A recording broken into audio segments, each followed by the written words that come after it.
2 წლის დავითს მამა აბანავებს. ბუნებრივია ახლა პირველი შეკითხვა რაც გაგიჩნდათ ფონდის მეგობრებო, ბავშვის დედა სად არის? საქმე იმაშია, რომ სიყვარულით შექმნილი ქართული ოჯახი სამწუხაროდ დაინგრა. გარკვეული მიზეზების გამო სამი მცირეწლოვანი ბავშვი მამასთან იზრდება. აი ასე იწყება და ასე მთავრდება მერაბიშვილების ოჯახში ყოველი დღე. ვახშამზე მხოლოდ პური და ჩაია. საბრალო კაცი მძიმე ტომრებს იდავს, რომ დღის ბოლოს 10-15 ლარი აიღოს და შვილებს სახლში პური მიუტანოს, 9 კილო მაკარონი და იშვიათად წვენი. ან იაფფასიანი კანფეტით გაახაროს ბავშვები. ფაფის ნაცვლად მშიერ ბავშვს შაის ასმევს. 41 წლის ახალგაზრდა კაცის გული დარდისგან დამძიმებულია.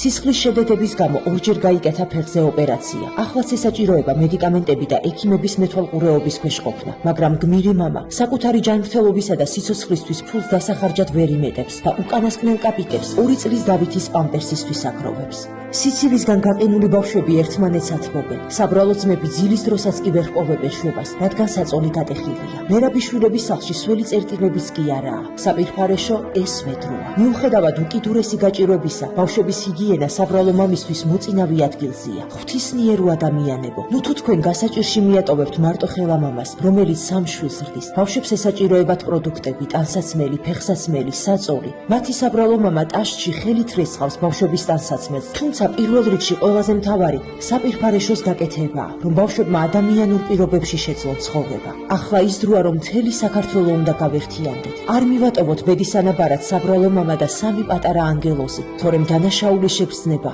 ცხოვრების ბოლომდე არ მოგვასვენებს.